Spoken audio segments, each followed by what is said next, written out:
నందమూరి బాలకృష్ణ అలాగే బాబీ అది జైలు కోసం బాబీ డైరెక్షన్ లో వస్తున్న లేటెస్ట్ మూవీ డాక్ మగరాజ్. ఈ మూవీ వచ్చేసి సంక్రాంతికి అయితే రిలీజ్ అయితే అవుతుంది. మరి ఈ మూవీ నుంచి అయితే ఒక గ్లింప్స్ ఒక టీజర్ అయితే రిలీజ్ అయితే చేశారు. మరి ఆ టీజర్ ఎలా ఉందో ఒకసారి అయితే రియాక్ట్ అయితే అవుదాం. అలాగే దాని గురించి రివ్యూ గురించి అయితే మాట్లాడుకుందాం. నిజంగా ఈ డాక్ మగరాజ్ బాబీ గారే డైరెక్షన్ చేస్తున్నారా? ఆ విజువల్స్ ఏంది, ఆ గుర్రంతో ఫేమ్ చూడండి ఎంత నీట్ గా ఎంత క్లారిటీగా ఉందో. ఇలాంటి ఫేమ్స్ ఒక బాబీ కూడా డైరెక్షన్ చేస్తున్నాడు అంటే తోపు అనే చెప్పాలి. ఇతను జైలవకాశం మూవీ తీసింది కూడా తినే.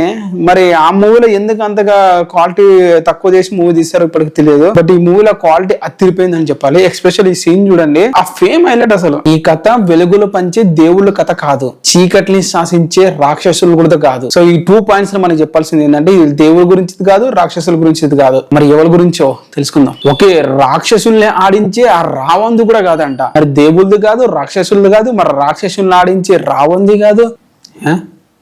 రాజ్యం లేకుండా యుద్ధం చేసిన రాజుదా? ఇదేదో ఇంట్రెస్టింగ్ గా ఉంది పాయింట్. ఇప్పటివరకు ఎప్పుడు వినలే ఎక్కడ. రాజ్యం లేకుండా యుద్ధం చేసిన ఒక రాజు అంట. ఓ, మరి ఎట్లా డీకోడ్ చేస్తాడు దాన్ని? తనకి రాజ్యమే లేదు కానీ యుద్ధం చేస్తాడంట. దేనికోసం, ఎందుకోసం? ఎవరినో కాపాడడానికి కోసమా లేకుంటే ఎవరి కోసమైనా చేస్తున్నాడా? లెట్స్ సీ, మన ట్రైలర్ వచ్చినప్పుడు చూడొచ్చు. బట్ ఇప్పటి వరకు అయితే ఈ 4 లైన్స్ అయితే చాలా ఇంట్రెస్టింగ్ అయితే ఉన్నాయి. One of the best teaser cut అని అయితే చెప్పొచ్చు.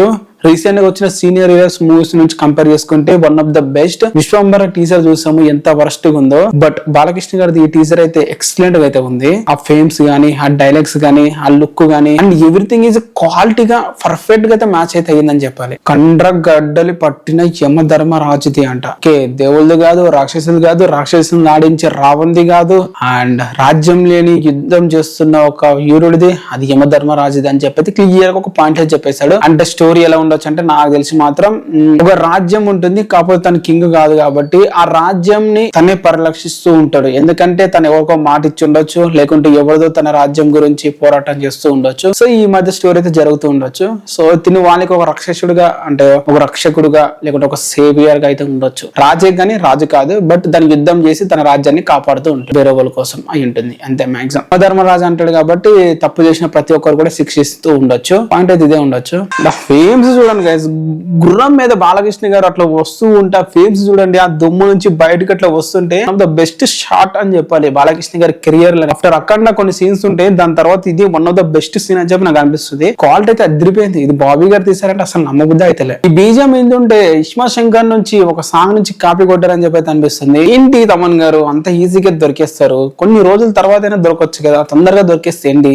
బట్ బీజం అయితే రిపీట్ లో వింటుంటే ఆ ఫీల్ అయితే రావట్లేదు, కాపీ కొట్టిన ఫీల్ అయితే రావట్లేదు. ఇది కొత్తగా డిఫరెంట్ గా అయితే ఉంది. ఏ మూవీకైనా బీజిఎమ్స్ అనేది ఆ మూవీ థీమ్ కి లేకుంటే ఆ మూవీ బ్యాక్గ్రౌండ్ కి సెట్ అయ్యేటట్లు ఉంటుంది. ఈ రిపీటెడ్ గా బీజిఎం వింటుంటే నాకు అర్థమైంది ఏంటంటే దానికి దీనికి సంబంధమే లేదు, క్లియర్ గా కట్ గా వేరేగా అయితే ఉంది. బట్ ఫస్ట్ టైం వినగానే సేమ్ అదే మనకి గుర్తొస్తుంది, సేమ్ టు సేమ్ కొట్టేస్తాడు అనిపించింటది. పర్లేదు, బట్ బాగుంది. మరి అది మీకు ఎలా అనిపించింది కింద కామెంట్ చేయండి. ఓవరాల్ గా టీజర్ చూసిన తర్వాత నాకు అనిపించిన ఒపీనియన్ అంటే పర్లేదు, బాగుంది. ఇంతకన్నా బెస్ట్ క్వాలిటీ అయితే ఇంకా ఎక్స్పెక్ట్ అయితే చేయలేము. వచ్చేవరకు అయితే బెస్ట్ క్వాలిటీ అయితే ఇచ్చారు.